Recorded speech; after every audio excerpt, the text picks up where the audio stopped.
I'm James. I'm Lewis. I'm Josh. And I'm Dan, and this is our presentation towards our client Leighton, who works at Hindley Juniors FC, about whether Zorb football can be used as a revenue stream. Unfortunately, our client couldn't be with us today, so we hope that we answer any questions that he might have had in the presentation.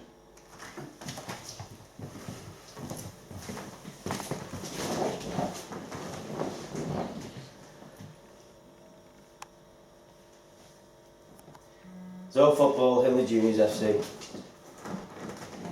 Zorb or bubble football is the recreation of the sport of football being played while surrounded with a giant bubble that covers your upper body and head, like it shows in this picture here. Bubble football is played either indoors in a sports hall or outdoors on grass pitches or 3G. Teams of 5 or 6, or how many you choose, players participate in the activity for a set period of time with the aims of outscoring the opponent. Bubble football is commonly used as a fun-filled activity for all to enjoy, and is used by people of all ages, starting from age 10 upwards to adults enjoying either stag doos or hen doos. This is a short demonstration of what the bubble football might look like.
On a recent meeting with a member of the committee at Hindley Juniors FC, we've been set the task of gathering the research and information about Zorb football, and whether it will benefit the club as a whole, including financially and practically.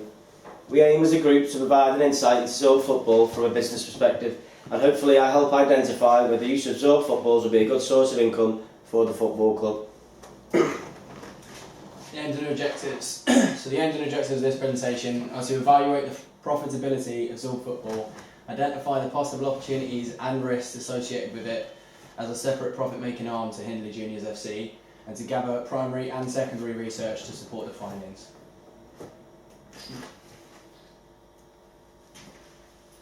Sport England and delivering sport and recreation.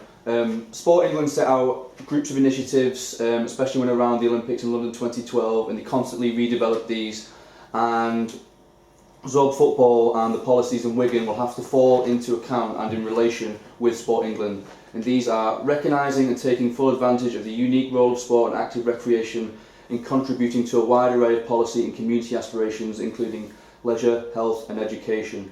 Using sport and recreation as a fundamental part of planning delivery of sustainable communities, the development of partnership working using sport and active recreation as a common interest. Existing Zorb football companies, one is Wigan Soccer Dome.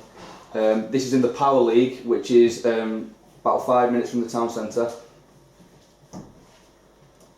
What they offer is party-based initiatives, usually ranging from an hour and a half to 2 hours, football-based games to make it's not just all kind of like a 90-minute shoot, kick, pass, that kind of thing. They have crossbar challenge, speed shot, golden boot, stuff like that, as well as providing an FA qualified coach. Like I said, at party-based events, they offer for both adults and children. Events and prices are based on a minimum of 10 people. The children's prices start at £22 per head. Adults start at £25 a head. These include pitch hire, equipment and transport if necessary. In terms of local competition, there is only Soccer Dome. However, there are a lot of other companies who run Zorb events all over the UK and the North West.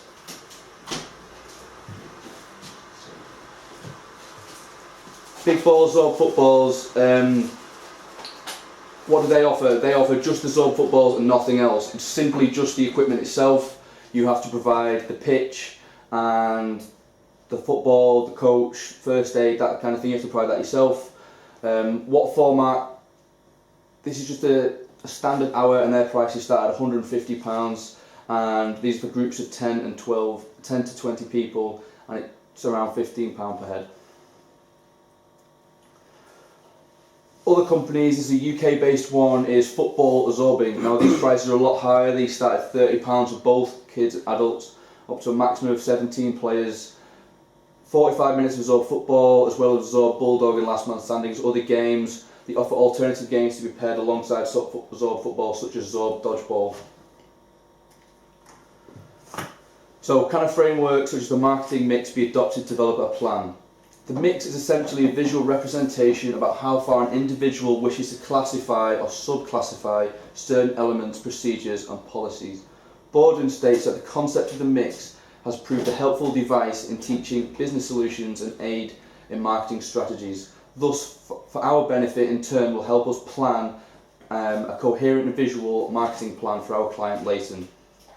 The marketing mix and its elements used in the marketing mix can be adjusted for our advantage. However, the basic 4P method of product, price, promotion and place is appropriate for our business venture. The mix and its 4 elements have to be underpinned by research, and the research are as follows. So again, can a framework such as the marketing mix be adopted? This is the research. So who are our customers? The customers for Hindley Junior FC are basically the locals, the members of the club, and people who are involved in the club, such as parents and friends and active coaches. What sports do consumers participate in? Consumers participate mainly in football. However, some members of Hindley Juniors may participate in other popular sports in the Wigan area, such as rugby. What new sports, products, services and opportunities would appeal to customers? Zorb football would appeal to customers due to the nature of the sporting participation involved within Hindley. Would also appeal to local individuals due to the high level of fun, involvement and social team bonding that Zorb football offers.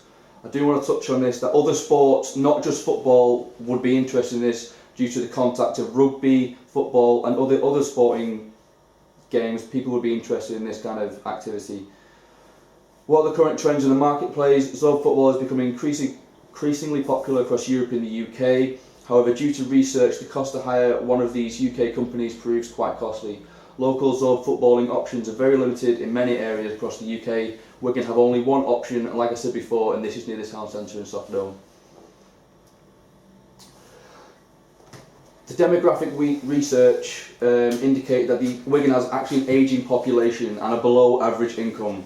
So this would affect the amount of people that would be interested in, the kind of our target market and our segmentation of how many people we can offer this Zorb football to, and the below average income, meaning we can't just set prices really high to generate more income. Geographically, Wigan is a very close-knit community and has 25 local wards, all within a very short distance of each other. So who's watching and who is playing?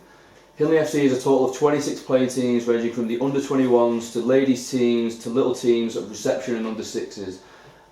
And the people who will be watching will be parents, friends, local individuals involved in the club, such as coaches. Some of the primary research methods used, the questionnaires, and Brace indicates that this was to gather information quickly and help us plan more coherently. Used focus groups, and given the poor response rate from our questionnaires, this is why we decided to use focus groups as it serves up as follow-up data for previous primary research methods. As I said before, this was due to poor survey results. Secondary research internally was the Hindley FC website, and externally was government reports and competitor websites. So the marketing mix involves product, price, promotion and place. The product itself, as stated, is the Zorb football. This will be available to everyone in the local communities, especially Hindley FC and the local wards in Wigan. The price to buy Zorb footballs in bulk usually starts at £1,900 plus. This would involve insurance and pumps and warranty. This is usually for 12 balls. This is by a company called Bubble Football. Prices per head from competitors range from £13 to £50 depending on the services offered. An example of this company is bigballs.co.uk. And if we were going to settle on a price for Hindley FC, if we were decided to invest in this, we decided between £10 to £15 given our research and the competitive market. Promotion. Ideally, it would be the best way to promote via social media, given Hindley FC have a Twitter page, a Facebook page, and this was also backed up by Mangold, who indicates that the role of social media is helping customers talk to each other, which is an extension of the word of mouth. And bumperballs.co.uk offers Zorb footballs as well as a marketing startup package, so this would also be something that Leighton might be interested in. The place would obviously be the Hindley playing fields already at the club. So, who would the customer client base be and what type of services would be most in demand? So, the potential client range would be from about 10 years and above. This is based on research from competitors in the Lancashire area, such as Play Football in Blackpool and Preston, which also offers Zorb football. They offer their services to everyone from the age of 10 upwards, also including school events, kids parties, team building and stag do's. As well as offering Zorb football leagues to those who wish to participate regularly. So a league competition would be one of the most profitable services for the club if it was successful, as it could ensure a weekly income for the service by using either subs of around £5 per person a week, or from a larger sum from each team at the beginning of the season to cover costs long term. Especially with the facilities already in place for regular games, the club would simply have to make the dimensions of the pitch slightly smaller. However, children's parties from 10 years and above could generate a decent amount of income, but could also be expected to be slow during the colder months of the year. So, during our research, we spoke to an employee from Zorb Wars, which was established in 2014 in Milton Keynes. On average, they have around 80 participants a week, and the sorts of players that they get are mainly adults, with 60% of their participants being adults and 40% being kids. The average price that they charge per person per game is around £13 to £14 per player, because they own their own venue. So this is something that we also established might be a good idea for Hindley, as they also own their own venue, so they could use competitive pricing against their competitors in the area to lower their prices, as they don't have any additional cost for renting the venue. One of the issues that he did bring up is that it wasn't as lucrative as they'd anticipated for Zorb Wars, so he did advise anybody that was thinking of getting into it to seriously do a lot of research regarding their client base. So, following up on the research that we did in terms of potential clients, we carried out a questionnaire, an online questionnaire aimed at young people, especially around the University of Central Lancashire. The purpose for this was to gain reliable data on the number of people that were participating in Zorb football, and also to gain an insight to player preferences of the potential football participants in the area. To follow this up, we also conducted a focus group. The focus group conducted was after attending a Zorb football session at the university's sports arena. So the purpose of this was to gain valuable feedback from the students about their experience in Zorb football and to better understand the demand for Zorb football in the future. Both of these research methods can be found in the appendices at the end of this presentation. So the legal structures that the club might have to consider when they're setting up the separate profit-making arm include insurance liability for both their coaches, the players or participants that are going to participate in Zorb football. So that might be something that they include in their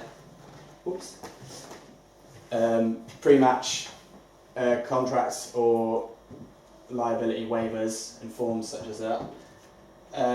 Coach supervisor qualifications, it does state that they need to have somebody who's FA qualified, but as the club already has coaches, we predict that they're already FA qualified in terms of football.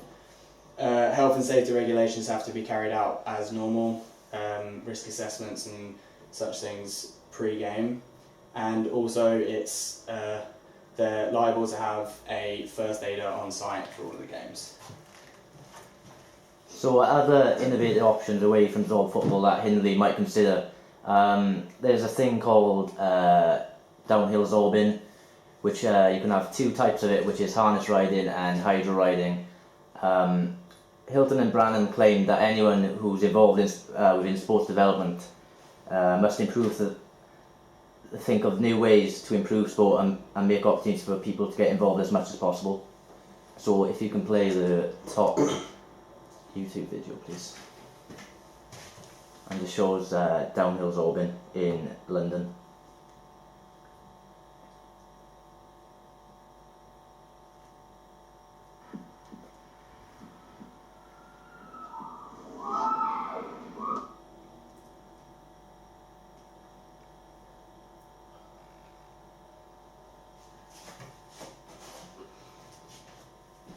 I will come back to it, just leave it.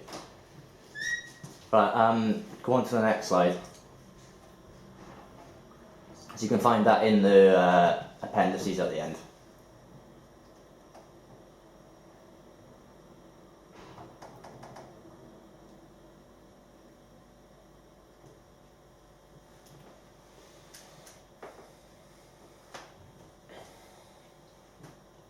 Is it frozen? No, Alright, so we're good. Go back. Right, so devise a strategy to take this forward. So if you wanted to make downhill zorbing appropriate for your football club, you need to meet the needs of the local community and the football club, because obviously you're going to have young kids and obviously people over 16. So within the hydro riding, it's more appropriate for 16-year-olds than 8-year-olds. So make it appropriate for the needs of the local community and football club. Try and keep it customer orientated, try and focus on the needs of the customer to try and generate a profit through this, and also use the community's feedback to help make the product successful. In terms of strategies, where would you put the downhill zorbing? Have you got any resources available where you could try and get put barriers out for the hill and the ball to go down? Obviously with marketing, using the marketing mix, so obviously the place, price, people, promotion and physical evidence to provide people with the information needed. And then for development, follow the strategy of the business to continue sustainable development.